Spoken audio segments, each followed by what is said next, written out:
ଆରେ ଭାଇ ଏଇଠି ଗାଡି ଦେଖୁଥିଲି ତ କେମିତି କଣ ଥୋଇଲେ ଟିକେ ଭଲ ଲାଗିବ। ହଁ ମୁଁ ଯାଉଛି ତଳକୁ ରୁହ ଭାଇ ଭିଡିଓ ଟା ପିକୁନ ଭାଇ ଡାକିଦେଲେ କୁଆଡେ ଗାଡି ଦେଖେଇଲୁ କୁଆଡେ ଗଲେ କେଜାଣି। ଆରେ ପିକୁନ ଭାଇ କୋଉଠି? ଆରେ ଏଇଠି ଆରେ ଏଇଠି ହେଲା କୋଉଠି ଆରେ ତମେ? ଇଟିକା ପଛପଟେ। ଏଟିକା ପାଖରେ କାଇଁ ଏଟିକା ପାଖରେ ତ ନା। ଆରେ ଇଟିକା ପାଖରେ ଯୋଉ ଇନୋଭା ଅଛି।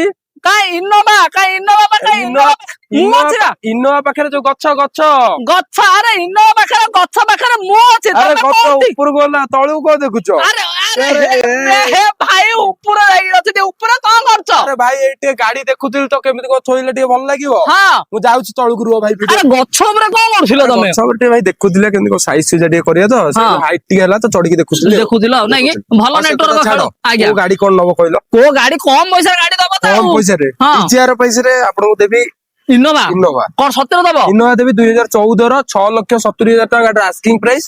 ତାପରେ ବି ନେଗୋସିଏସନ ହବ ଆଜ୍ଞା ମାତ୍ର 2.5 ଲକ୍ଷ ଟଙ୍କା ଡାଉନ ପେମେଣ୍ଟ। ଆଜ୍ଞା ତାପରେ ଦେଖନ୍ତୁ 2023 ର ଇଟିକା ନ୍ୟୁ ଫେସିଲିଟି ରେ ପାଇବା ସ୍ମାର୍ଟ ହାଇବ୍ରିଡ ମାତ୍ର 9,75,000 ଟଙ୍କା ଗାଡିର ଆସ୍କିଂ ପ୍ରାଇସ୍। ତାପରେ ବି ନେଗୋସିଏସନ ଦେଖନ୍ତୁ ତାଠାରୁ କମ ବଜେଟ ରେ 20 ର 8,70,000।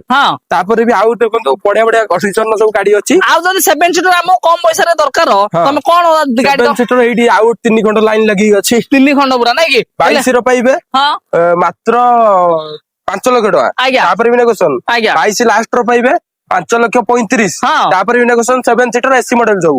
ତାପରେ ଇଏ ବି ପାଇବେ 7 ସିଟର 2019 ର 4,20,000। ତାପରେ ବି ନେଗୋସିଏସନ 9 ସିଟର କାଇଁ ଦଉନ? 9 ସିଟର ଏଇଠି ଦେଖୁନ ଟିକଟ 7,80,000 2017 ର 2017 ର 7,30,000। ତାପରେ ବି ନେଗୋସିଏସନ ଦିଟା ଅଛି ମାନେ ସବୁ ଭେରାଇଟି ତାହେଲେ ରଖିଛ। ସବୁ ଭେରାଇଟିର ଅଛି। ଆଚ୍ଛା ସେଥିପାଇଁ ମୁଁ ତ ଗଛକୁ ଚଢିକି ଦେଖୁଥିଲି ଆଉ ନା। ଠିକ ଅଛି ନମ୍ବର ଦେଇ ଦଉଛି ଦେଇ ଦିଅନ୍ତୁ କଲ୍ କରନ୍ତୁ କଲ୍ କରି ଆସି ଆଉ।